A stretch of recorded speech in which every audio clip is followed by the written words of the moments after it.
அன்பு நேயர்களுக்கு வணக்கம். பாட்டை பற்றி இந்த நிகழ்ச்சியில் இன்னைக்கு நாம் பார்க்க போகிற பாடல் பாசத்தின் வலிமையை, அதன் ஆழத்தை உலகுக்கு எடுத்துக்காட்டிய பாடல். இது நடிப்பா இயல்பா என்று குழம்பி போகும் அளவுக்கு தத்ரூபமான நடிப்பில் நம்மை கலங்கச் செய்து அழவைக்கும் பாடல். பாடல் ஒருபுறம் ஓடிக்கொண்டிருக்கும், அதை கேட்கும் நம் கண்களில் கண்ணீர் கரை புரண்டு ஓடும் அளவுக்கு சோகத்தை பிழிந்தெடுத்து அதை வார்த்தைகளால் கோத்தெடுத்து இசையில் நம் நெஞ்சத்தை வசீகரித்து ஏதோ நம் வீட்டிலேயே நடக்கின்ற சம்பவத்தை போல இயக்குனர் பீம்சிங் படமாக்கியிருந்த காவிய பாடல் இது. பி. சுசிலாம்மாவின் தேன் குரலில் மகிழ்ச்சியும் சோகமும் கலந்து இரண்டையும் வெளிப்படுத்திய பாடல். கவியரசரின் இலக்கிய சொற்களுக்கு மெல்லிசை மன்னர்கள் உயிர் கொடுத்து நம் உணர்வை தட்டி எழுப்பி கல் நெஞ்சம் கொண்டவரையும் கலங்கி அழச் செய்யும் பாடல். அண்ணன் தங்கை பாசத்தை இந்த பாடலை தவிர வேறொரு பாடல் எந்த காலத்திலும் தந்திருக்க முடியாது, என்றைக்கும் தர முடியாது என்று சொல்லும் அளவிற்கு வாடாத மலராக விளங்கும் அந்த பாடல் இதுதான்.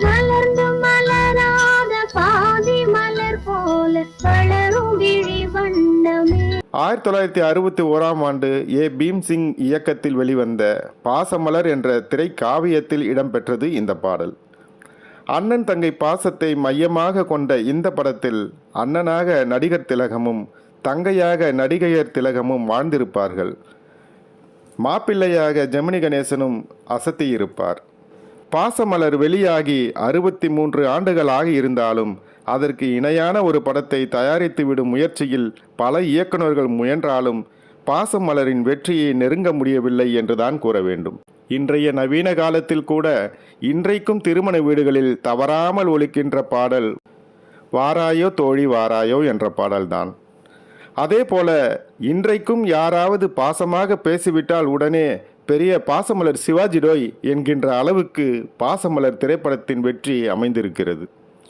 பாசமலர் வெளியான பிறகு அந்த காலத்தில் ஆண் குழந்தை பிறந்து அடுத்த குழந்தை பெண்ணாக பிறந்து விட்டால் அந்த குழந்தைக்கு ராதா என்று பெயர் வைக்கின்ற அளவுக்கு சாவித்திரி அம்மாவின் தங்கை கேரக்டரும் சிவாஜி கணேசனின் அண்ணன் கேரக்டரும் மக்கள் மத்தியில் நிலை பெற்றிருந்தது என்றுதான் சொல்ல வேண்டும்.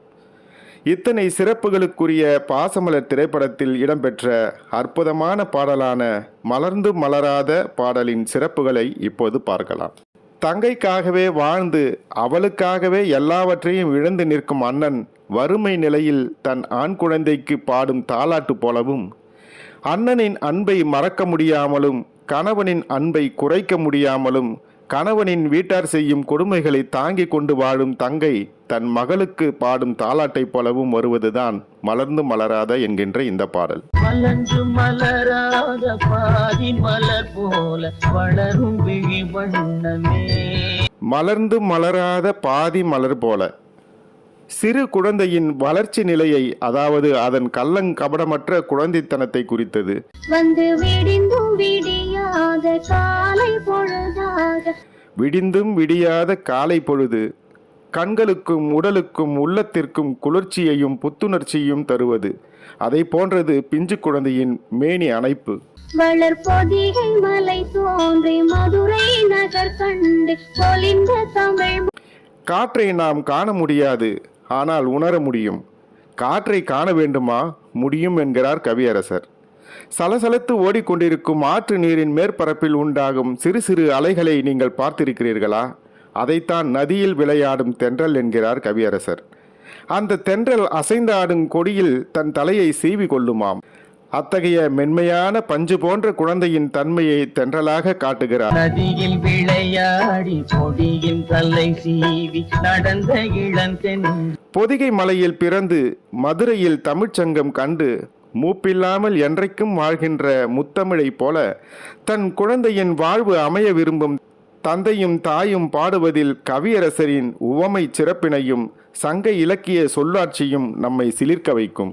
வளர் பொதிகை மலை தோன்றி மதுரை நகர் கண்டு பொலிந்த தமிழ் மண்.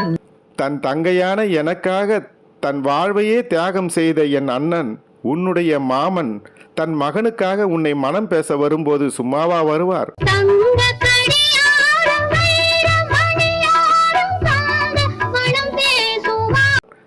தங்க கடிகாரம் வைர மணியாரம் தந்து பரிசம் போட்டு உன்னை மனம் முடிப்பார்.